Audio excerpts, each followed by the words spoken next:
आज हम पढ़ेंगे BK Nayak current affair, Indian current affair. सबसे पहला है मराठा सैन्य परिदृश्य।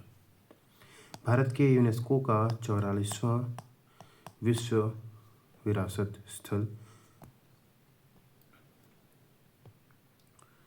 भारत के मराठा सैन्य परिदृश्यों को भारत की 44वीं प्रविष्टि के रूप में यूनेस्को की विश्व धरोहर सूची में शामिल किया गया है। कब? 11 जुलाई 2025 को। विश्व धरोहर समिति का 47वां सत्र कब से? 6 जुलाई से 16 जुलाई 2025। कहाँ? यूनेस्को मुख्यालय पेरिस। यूनेस्को का मुख्यालय कहाँ है? पेरिस में, फ्रांस में। भारत के मराठा सैन्य परिदृश्य को यूनेस्को की विश्व धरोहर सूची में शामिल कर लिया गया है। यह मान्यता प्राप्त करने वाली भारत की 44वीं संपत्ति बन गई है। यह वैश्विक सम्मान भारत की चिरस्थायी संस्कृति विरासत का सम्मान करता है, जो इसकी स्थापत्य प्रतिभा, क्षेत्रीय पहचान और ऐतिहासिक निरंतरता की विविध परंपराओं को प्रदर्शित करता है। भारत के मराठा सैन्य परिदृश्य 17वीं से 19वीं शताब्दी तक फैले 12 किलों का यह असाधारण नेटवर्क मराठा साम्राज्य की रणनीतिक, सैन्य दृष्टि और स्थापत्य कला की प्रतिभा को दर्शाता है।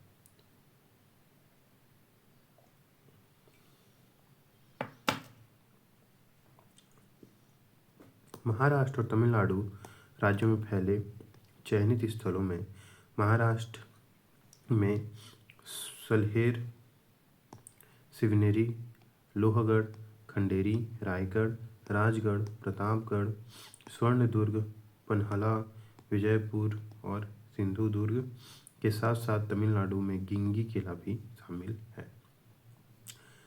शिवनेरी किला, लोहागढ़ किला, रायगढ़ दुर्ग, स्वर्णदुर्ग, पन्हाला किला, विजयदुर्ग, सिंधुदुर्ग और गिंगी किला भारतीय पुरातत्व सर्वेक्षण के अधीन संरक्षित है, जबकि सल्हेर किला, राजगढ़, खंडेरी किला और प्रतापगढ़ पुरातत्व और संग्रहालय निर्देशालय महाराष्ट्र सरकार द्वारा संरक्षित है।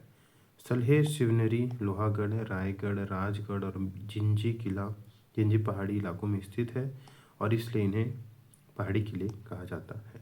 विरासत में 12 राजसी किले शामिल हैं, 11 महाराष्ट्र में, 1 तमिलनाडु में स्थित। मराठा सैन्य परिदृश्य में शामिल 12 प्रमुख किले। साल्हेर किला, नासिक, महाराष्ट्र। यह किला 16वीं शताब्दी में निर्मित हुआ और 1972 में मराठाओं के अधीन आया। यह छत्रपति शिवाजी महाराज की पहली महत्वपूर्ण सैन्य विजय का गवाह बना। यह पहाड़ी किला उत्तर पश्चिम की दिशा में मराठा प्रभुत्व की सुरक्षा का आधार था। शिवनेरी किला, जुन्नर, महाराष्ट्र। 14वीं सदी में बना यह किला यादवों, बहमनियों और फिर मराठाओं के अधीन रहा। यहीं शिवाजी महाराज का जन्म हुआ था। कहाँ पे शिवाजी महाराज का जन्म हुआ था? शिवनेरी किला, जुन्नर, महाराष्ट्र में।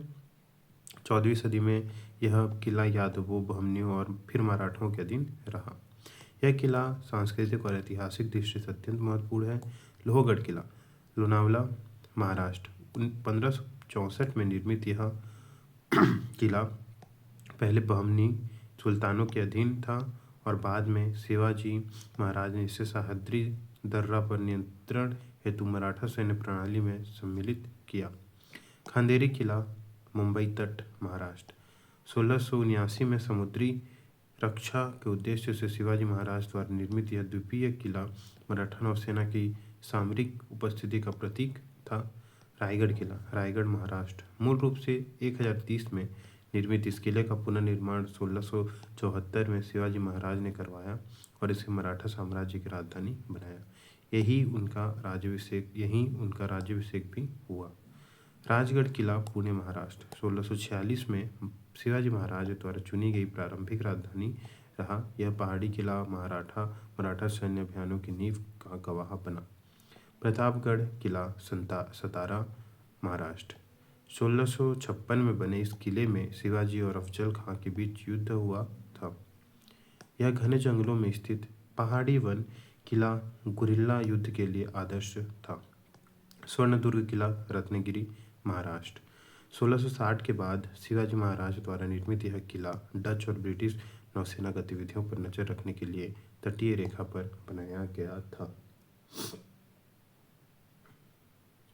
राष्ट्रीय अभय पहनहाला किला, कोल्हापुर, महाराष्ट्र। 1178 में निर्मित यह 17वीं सदी में मराठाओं तथा द्वारा पुनर्निर्मित यह पठारी किला दक्षिणी सीमा की निगरानी और आपूर्ति श्रृंखला के संचालन हेतु महत्वपूर्ण था। विजय दुर्ग किला, सिंधुदुर्ग, महाराष्ट्र। 1193 बना यह किला 1650 के दशक में शिवाजी द्वारा पुनः विकसित किया गया और यह मराठा साम्राज्य का समुद्री गढ़ बन गया। सिंधुदुर्ग किला, मालवन, महाराष्ट्र। 1664 में समुद्री मार्गों की सुरक्षा और मराठा नौसेना की स्थापना हेतु शिवाजी ने इसका निर्माण करवाया था। यह द्वीपीय किला पश्चिमी तट की रक्षा का मुख्य केंद्र था। राजा महाराज। जिंजी किला, वेल्लोर, तमिलनाडु। जिंजी किला, वेल्लोर, तमिलनाडु। 1190 में निर्मित और 1690 में मराठाओं के अधीन आया, यह दक्षिण भारत में मराठा उपस्थिति और शासन के विस्तार का प्रतीक है। ऐतिहासिक दृष्टिकोण और रणनीतिक पृष्ठभूमि। छत्रपति शिवाजी महाराज ने इन किलों के निर्माण में गुरिल्ला युद्ध नीति, गुप्त संचार मार्ग, जल भंडारण और स्थानीय निर्माण सामग्री पर विशेष ध्यान दिया। ये किले केवल शत्रु से रक्षा करने के लिए नहीं थे, बल्कि प्रशासनिक, सांस्कृतिक और सैन्य संचालन के केंद्र भी थे। यह परंपरा आगे चलकर पेशवा शासन तक प्रभावी रही। वैश्विक मान्यता और नामांकन प्रक्रिया। इस परिदृश्य को पहले भारत की टेंटेटिव लिस्ट 2021 में शामिल किया गया था। इसके बाद यूनेस्को ने इसे 3 सांस्कृतिक मानदंडों के आधार पर मान्यता दी। पहला, यह परिदृश्य एक जीवित सांस्कृतिक परंपरा या अद्वितीय सभ्यता का प्रमाण है। यह सैन्य स्थापत्य और रणनीतिक निर्माण शैली का उत्कृष्ट उदाहरण है। यह ऐतिहासिक घटनाओं और सांस्कृतिक विचारधाराओं से सीधा संबंध रखता है। नामांकन से पूर्व किसी भी स्थल को कम से कम 1 वर्ष तक टेंटेटिव लिस्ट में रहना आवश्यक होता है। फिर मूल्यांकन समिति, आइकोमोस और अन्य सलाहकार निकाय उस स्थल की समीक्षा करती है। भारत महाराष्ट्र में विश्व धरोहर स्थलों की स्थिति।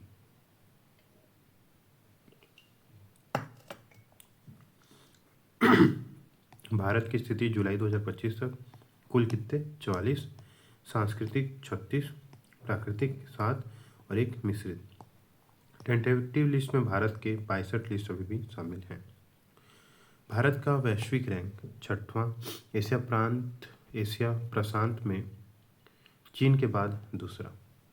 महाराष्ट्र की स्थिति। महाराष्ट्र में कुल 6 विश्व धरोहर: अजंता गुफाएं, छत्रपति शिवाजी महाराज टर्मिनस 2004, एलोरा गुफाएं 1983, विक्टोरियन गोथिक और आर्ट डेको स्थापत्य मुंबई 2018, एलिफेंटा गुफाएं 1987, पश्चिमी घाट 2012, प्राकृतिक।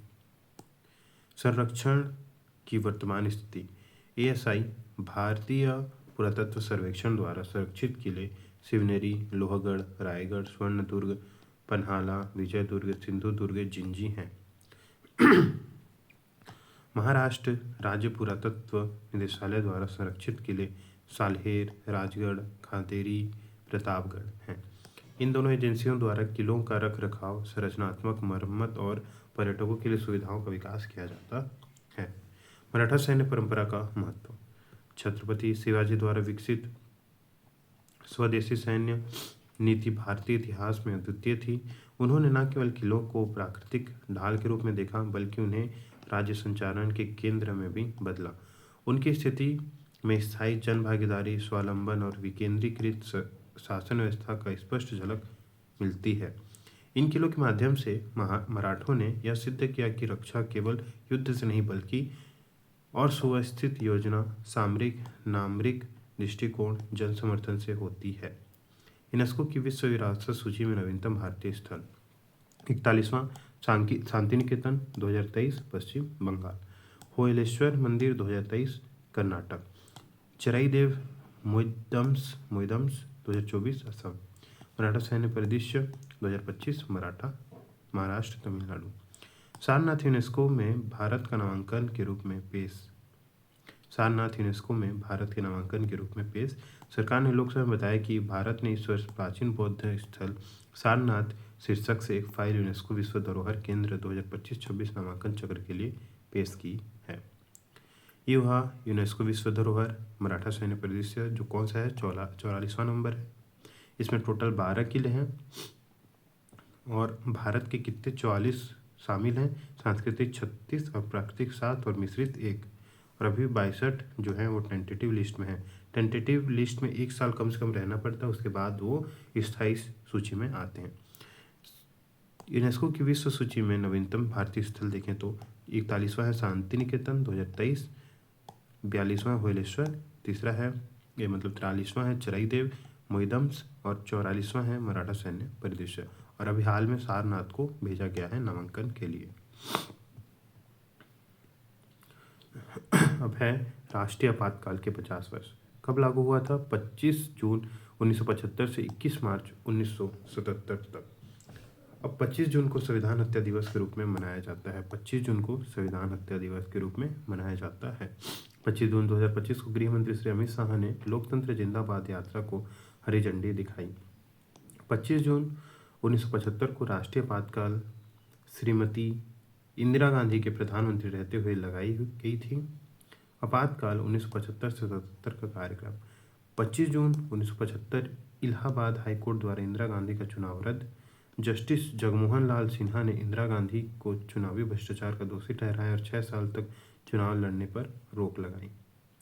12 जून को 25 जून रात 1975 रात को आपातकाल की घोषणा। इंदिरा गांधी की सिफारिश पर राष्ट्रपति फखरुद्दीन अली अहमद ने अनुच्छेद 352 के अंतर्गत देश में लागू किया आपातकाल।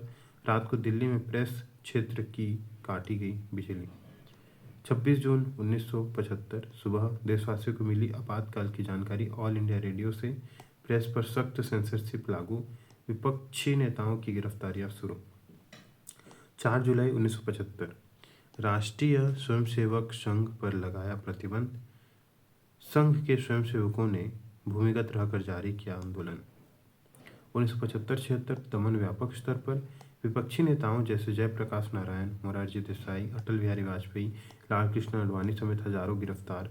प्रेस, न्यायपालिका और संसद की शक्तियां पर अंकुश। अप्रैल 1976 जबरन नसबंदी और झुग्गी हटाने के विरोध में दिल्ली में तुर्कमान गेट पर हिंसा, कई लोगों की मौत। 18 अक्टूबर 1976 मुजफ्फरनगर में किया गया नसबंदी विरोध प्रदर्शन। सैकड़ों लोगों ने घेरा पुलिस स्टेशन को। प्रदर्शन में कई लोगों की मौत। जनवरी 1977 इंदिरा गांधी के चुनाव कराने की घोषणा की। विपक्ष को मिला एकजुट होकर चुनाव लड़ने का अवसर। 30 जनवरी 1977 को चंद्रशेखर और जयप्रकाश नारायण की बड़ी जनसभाएं, विपक्षी लहर तेज। 21 मार्च 1977 मतगणना में कांग्रेस की भारी हार। रायबरेली से इंदिरा गांधी और अमेठी से संजय गांधी भी हारे। आपातकाल आधिकारिक रूप से हुआ समाप्त 21 मार्च 1977। प्रमुख घटनाएं और प्रभाव। लोकतंत्र का दमन। प्रेस की स्वतंत्रता छीनी गई। न्यायपालिका की शक्तियां सीमित की गई। जन आंदोलन, संपूर्ण क्रांति आंदोलन, आरएसएस व अन्य संगठनों द्वारा भूमिगत विरोध। नसबंदी अभियान, विशेष रूप से गरीब वर्ग के लोगों को निशाना बनाया गया। राजनीतिक गिरफ्तारी, विपक्ष के नेताओं की गिरफ्तारियां की गई। जनता पार्टी का उदय, विपक्ष एकजुट हुआ और 1977 में सत्ता में आया। 42वां संविधान संशोधन, 3 नए शब्द जोड़े गए, समाजवादी, धर्मनिरपेक्ष और अखंडता। सबसे महत्वपूर्ण संशोधन, इसे लघु संविधान के रूप में जाना जाता है। इसे स्वर्ण सिंह समिति की सिफारिशों पर बनाया गया था, प्रभावी बनाया स्वर्ण सिंह समिति। दूसरा है नागरिकों द्वारा मूल कर्तव्यों को जोड़ा गया। भाग 4 का राष्ट्रपति को कैबिनेट की सलाह के लिए बाध्यता। राष्ट्रपति को कैबिनेट की सलाह के लिए बाध्यता। प्रशासनिक अधिकारों एवं अन्य मामलों पर अधिकरणों की व्यवस्था।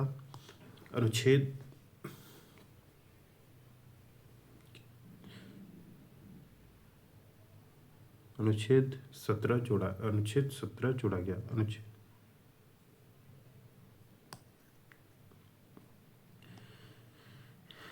1971 की जनगणना के आधार पर 2001 तक लोकसभा सीटों एवं राज्यसभा सीटों का निश्चय किया गया। संवैधानिक संशोधन को न्यायिक जांच से बाहर किया गया। संवैधानिक संशोधन को न्यायिक जांच से बाहर किया गया। न्यायिक समीक्षा एवं रिट न्याय क्षेत्र में उच्चतम एवं उच्च न्यायालयों की शक्ति में कटौती की गई। लोकसभा और विधानसभा के कार्यकाल में 5 से 6 वर्ग की बढ़ोतरी।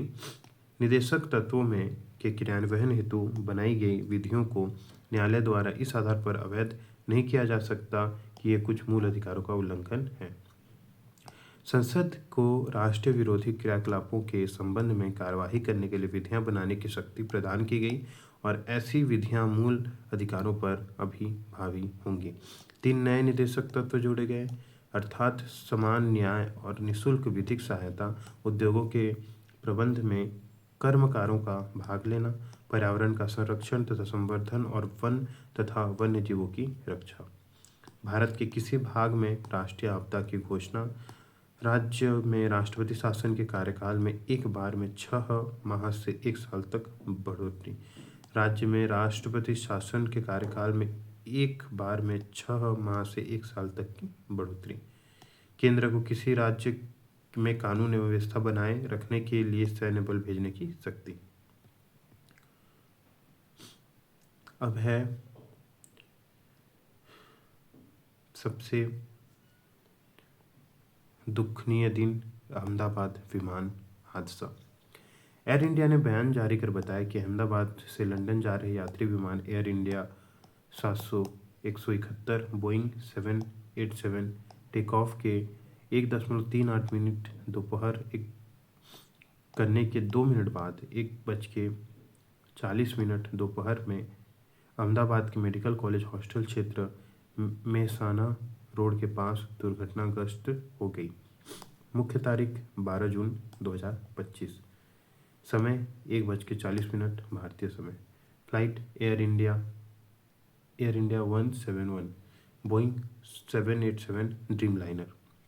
स्थान टेक ऑफ के तुरंत बाद अहमदाबाद शहर के मेडिकल कॉलेज हॉस्टल परिसर में। मृतक। इस विमान में कुल 242 यात्री और क्रू मेंबर सवार थे।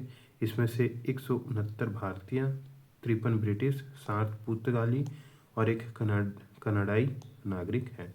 विमान पर सवार 242 में से 12 क्रू मेंबर सहित 241 लोगों की मौत, 1 जिंदा बचा। विश्वास कुमार रमेश एयर इंडिया की फ्लाइट के 11 सीट्स पर बैठे थे। हादसे में गुजरात के पूर्व सीएम विजय रूपाणी की भी गई जान। मेडिकल एवं सिविल हॉस्पिटल की बिल्डिंग से जा टकराया विमान। बिल्डिंग में मौजूद 60 से अधिक स्टूडेंट घायल, इलाज जारी। जान गंवाने वालों में बाकी लोग अहमदाबाद के मेघानी नगर क्षेत्र स्थित विजय मेडिकल कॉलेज और सिविल अस्पताल परिसर से जुड़े हैं। एयर इंडिया प्लेन हादसे में मृतकों का आंकड़ा बढ़कर हुआ 275। कई अब भी लापता। इनमें 34 मृतक वे जो हादसे के वक्त जमीन पर थे। अधिकारियों ने बताया कि विजय मेडिकल कॉलेज में यूजी और पीजी हॉस्टल के पास रह रहे लोग अब भी लापता हैं। क्रैश हुए एयर इंडिया के विमान का मिला black box. Black box radio transmitter और कॉकपिट में होने वाली आवाज़ों को रिकॉर्ड करता है। यह पायलट और इंजन की आवाज़, ऊंचाई, हवा की गति और दिशा जैसे पैरामीटर्स की मॉनिटरिंग भी करता है। बड़े विमानों में आमतौर पर 2 ब्लैक बॉक्स लगाए जाते हैं। ब्लैक बॉक्स है क्या? ब्लैक बॉक्स जिसे फ्लाइट डाटा रिकॉर्डर FDR और कॉकपिट वॉइस रिकॉर्डर CVR के रूप में जाना जाता है, विमान की उड़ान से संबंधित महत्वपूर्ण डेटा और कॉकपिट की बातचीत को रिकॉर्ड करता है। यह दुर्घटना के कारणों की जांच करने में महत्वपूर्ण भूमिका निभाता है। इसे ब्लैक बॉक्स कहा जाता है, लेकिन यह नारंगी रंग का होता है। इसे इंटरनेशनल ऑरेंज कहा जाता है। ये रंग इसे मलबे में आसानी से पहचानने में मदद करता है। ब्लैक बॉक्स, ये है ब्लैक बॉक्स। ब्लैक बॉक्स विमान में 2 फ्लाइट रिकॉर्डिंग के जोड़ी को कहा जाता है जो उड़ान की प्रमुख जानकारी रिकॉर्ड करते हैं। ये किसी विमान दुर्घटना के बाद जांच में बेहद अहम होते हैं। ब्लैक रंग के नाम के बावजूद ये आमतौर पर तेज नारंगी रंग में बनाया जाता है ताकि दुर्घटना के बाद इसे ढूंढना आसान हो। पानी के नीचे लोकेशन विकर,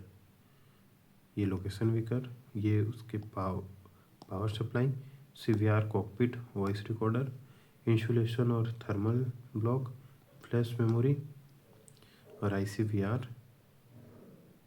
ICV इंटरफेस और कंट्रोलर मोड। अत्याधिक स्थितियों में भी काम करने के लिए तैयार ब्लैक बॉक्स जो 3400 GS तक की ताकत रखता है। 1100 डिग्री सेल्सियस तक की तापमान में भी सुरक्षित रहता है और समुद्र की 19,000 फीट गहराई से हर सेकंड सिग्नल भेज सकता है, वो भी लगातार 30 दिनों तक। मीडिया रिपोर्ट के अनुसार अहमदाबाद से लंदन जा रहे विमान में जब गड़बड़ी के बारे में पायलट को पता चला तो उसने मेडे मेडे मेडे बोलकर बोला था। बता दें कि विमान उड़ान के दौरान किसी आपातकालीन स्थिति में पायलट द्वारा मेडे मेडे मेडे पुकारना एक अंतर्राष्ट्रीय संकेत है, जिसका अर्थ है विमान गंभीर संकट में है और तत्काल सहायता की आवश्यकता है। ये शब्द फ्रांसीसी शब्द उपकमत से लिया गया है, जिसका अर्थ है मुझे मदद करो। भारत में बड़ी विमान दुर्घटना 12 नवंबर 1996 चरखी दादरी के मध्य हवा में टक्कर। सऊदी अरब एयरलाइंस की फ़्लाइट 273 कजाकिस्तान एयरलाइंस की फ़्लाइट 1907 में मध्य हवा में टकरा गई। दोनों विमानों में सवार 349 लोग मारे गए, जिससे यह इतिहास की सबसे घातक मध्य हवा में टक्कर बन गई। 1 जनवरी 1978 को एयर इंडिया की फ़्लाइट 555 बांद्रा मुंबई में के तट पर दुर्घटनाग्रस्त हो गई, जब कॉकपिट में उड़ान उपकरणों में से एक की विफलता के कारण कप्तान स्थानीय रूप से भ्रमित हो गया।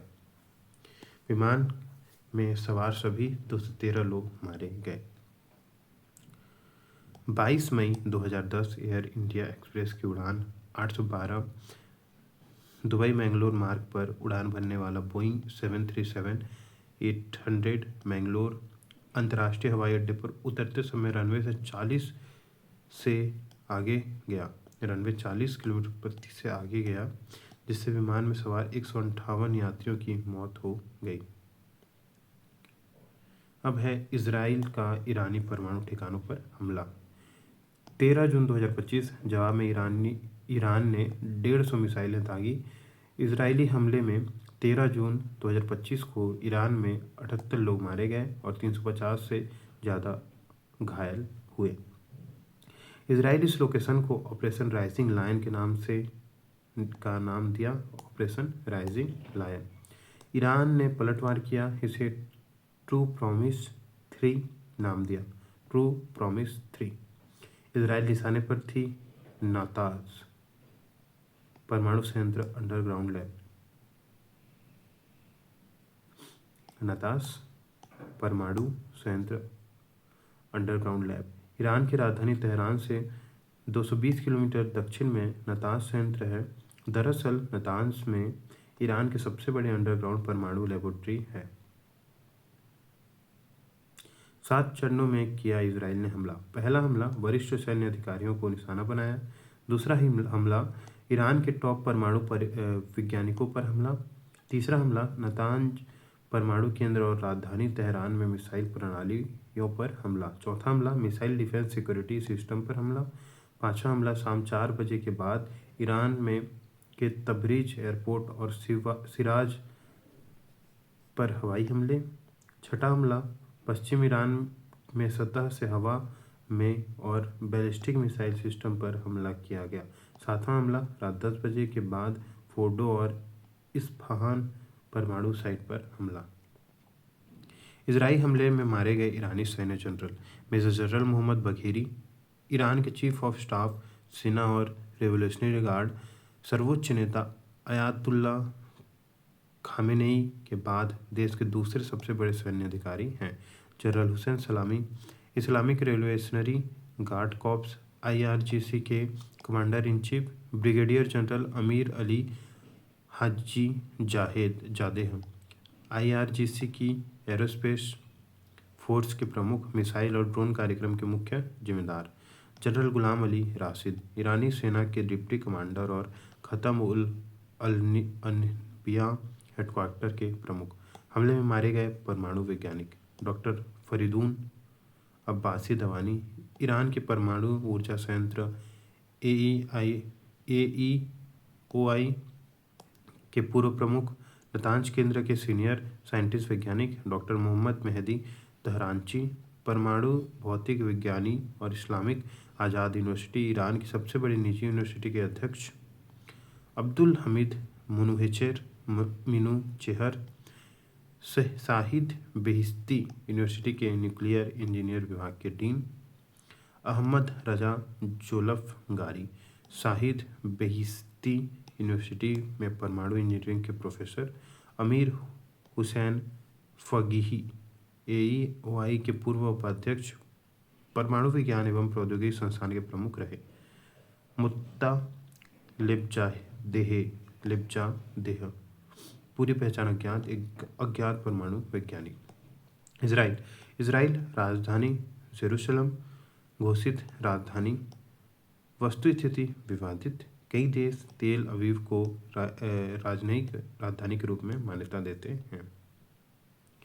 संदर्भ: इसराइल ने गाजा के इरेज क्रॉसिंग को फिर से खोलने की अनुमति दे दी है ताकि दूसरे देश द्वारा गाजा पट्टी और अधिक मानवीय सहायता पहुंचाई जा सके। स्थिति: इसराइल मध्य पूर्व में स्थित एक देश है। स्थलीय सीमाएं: लेबनान, उत्तर सीरिया, पूर्वोत्तर जॉर्डन, पूर्व और मिस्र दक्षिण पश्चिम में। जलीय निकाय सीमा: भूमध्य सागर, मृत सागर, जॉर्डन नदी, गैलीली सागर, लाल सागर, अकाबा की खाड़ी। इसमें पूर्वी यरूशलेम और गोलन हाइट्स शामिल हैं। ये दोनों विवादित क्षेत्र हैं।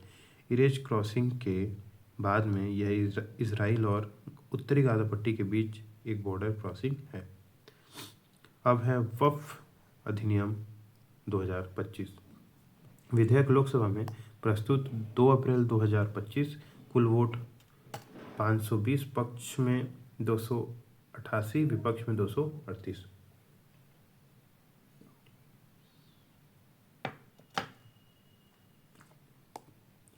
राज्यसभा में 3 अप्रैल को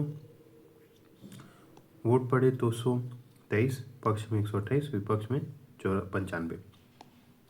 राष्ट्रपति के हस्ताक्षर 5 अप्रैल 2025। लागू गजट में अधिसूचना 8 अप्रैल 2025। इसका नाम वक्फ संशोधन अधिनियम 2025, unified management, empowerment, efficiency and development act, उम्मीद एक्ट। वक्फ संपत्तियों के पारदर्शी प्रबंधन के उद्देश्य से वक्फ अधिनियम 1995 को स्थापित कर वक्फ संशोधन अधिनियम 2025 लागू किया गया। उद्देश्य वक्फ बोर्ड के काम को सुव्यवस्थित करने तथा वक्फ संपत्तियों के बेहतर प्रबंधन के लिए दूरगामी महत्व का एक कदम केंद्र सरकार ने उठाया है। प्रावधान: नए संशोधन अधिनियम के तहत अब राष्ट्रीय संपत्ति या भारतीय पुरातत्व सर्वेक्षण SI के हित में आने वाले स्मारकों व जमीनों को वक्फ संपत्ति घोषित नहीं किया जा सकता। वक्फ के लिए दान दी जाने वाली संपत्ति पर दानकर्ता का स्वामित्व होना अनिवार्य है। कोई विवादित या बिना रजिस्टर्ड संपत्ति वोट के वक्फ को नहीं दी जा सकेगी। वक्फ के लिए दानदाता को कम से कम 5 वर्षों तक प्रैक्टिकली मुसलमान व संपत्ति का मालिक होना जरूरी है। महिलाओं को वक्फ समर्पण के पहले अपनी सही विरासत मिलनी चाहिए। विधवाओं, तलाकशुदा महिलाओं व अनाथों के लिए भी विशेष प्रावधान संशोधित अधिनियम में है। वक्फ के तहत पहले से पंजीकृत संपत्तियां वक्फ संपत्तियां ही रहेंगी जब तक कि वह सरकारी भूमि के रूप में पहचानी ना जाए या फिर विवादित ना हो। वक्फ संपत्तियों का सर्वेक्षण अब जिलाधिकारी करेंगे, ना कि वक्फ बोर्ड। वक्फ न्यायाधिकरण में न्याय नहीं मिलने पर वह दीवानी अदालत में अपील कर सकता है। एक केंद्रीकृत पोर्टल वक्फ संपत्ति प्रबंधन को संचालित करेगा, जिससे दक्षता व पारदर्शिता सुनिश्चित होगी। संविधान की 5वीं व 6ठी अनुसूची का हवाला देते हुए आदिवासी क्षेत्रों में वक्फ संपत्ति घोषित करने को प्रतिबंधित किया गया है। केंद्रीय वक्फ परिषद में 22 सदस्य होंगे। इनमें से 4 अधिक सदस्य गैर मुस्लिम सदस्य नहीं होंगे। इनमें से 3 सदस्य सांसद होंगे, 10 सदस्य मुस्लिम समुदाय से होंगे। सुप्रीम कोर्ट और हाई कोर्ट के 2 पूर्व न्यायाधीश, राष्ट्रपति स्तर पर ख्याति प्राप्त 1 अधिवक्ता, विभिन्न क्षेत्रों में ख्याति प्राप्त 4 व्यक्ति, भारत सरकार के अतिरिक्त सचिव और संयुक्त सचिव होंगे। इनमें मुस्लिम समुदाय के जो 10 सदस्य होंगे उनमें से 2 महिलाएं होनी जरूरी हैं। राज्य वक्फ बोर्ड में 11 सदस्य होंगे। इनमें 3 से अधिक गैर मुस्लिम सदस्य नहीं होंगे, जिनमें से 1 पदेन सदस्य होगा, 1 अध्यक्ष होगा और 1 सांसद, 1 विधायक, 4 मुस्लिम समुदाय के सदस्य, पेशेवर अनुभव वाले 2 सदस्य, बार काउंसिल का 1 सदस्य, राज्य सरकार का संयुक्त सचिव शामिल होगा। मुस्लिम समुदाय के 4 सदस्यों में से 2 शामिल होंगे। उम्मीद पोर्टल का शुभारंभ। केंद्रीय अल्पसंख्यक कार्य मंत्री किरेन रिजिजू ने जून 2025 में उम्मीद पोर्टल का शुभारंभ किया। यह पोर्टल भारत में वक्फ संपत्तियों के प्रबंधन के डिजिटलीकरण की दिशा में एक बड़ा कदम है। उम्मीद का पूरा नाम unified Waqf management empowerment efficiency and development है, जो कि इसका उद्देश्य को दर्शाता है। Umeed portal unified Waqf management empowerment efficiency and development. 16वें वित्त आयोग का गठन। हाल ही में भारत सरकार द्वारा राष्ट्रपति के अनुमोदन से 16वें वित्त आयोग का गठन किया गया। नीति आयोग के पूर्व उपाध्यक्ष और कोलंबिया विश्वविद्यालय के प्रोफेसर डॉक्टर अरविंद पनघड़िया इसके अध्यक्ष बने। अन्य सदस्य अजय नारायण झा, पूर्व सदस्य 15वें वित्त आयोग एवं पूर्व सचिव व्यय, पूर्णकालिक सदस्य। श्रीमती एनी जॉर्ज मैथ्यू, पूर्व विशेष सचिव व्यय, पूर्णकालिक सदस्य।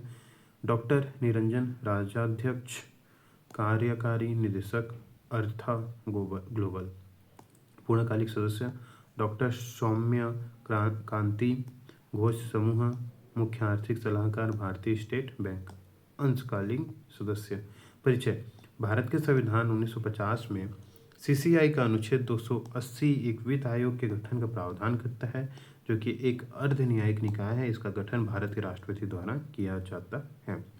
वित्त आयोग। संविधान के अनुच्छेद 280 के अंतर्गत यह प्रावधान किया गया है कि संविधान के प्रारंभ से 2 वर्ष के भीतर और उसके बाद प्रत्येक 5 वर्ष की समाप्ति पर या पहले उस समय पर जिसे राष्ट्रपति द्वारा आवश्यक समझा जाता है, एक वित्त आयोग का गठन किया जाएगा। इस व्यवस्था को देखते हुए पिछले वित्त आयोग के गठन की तारीख से 5 वर्षों के भीतर अगले वित्त आयोग का गठन हो जाता है, जो एक अर्ध न्यायिक और सलाहकारी निकाय है।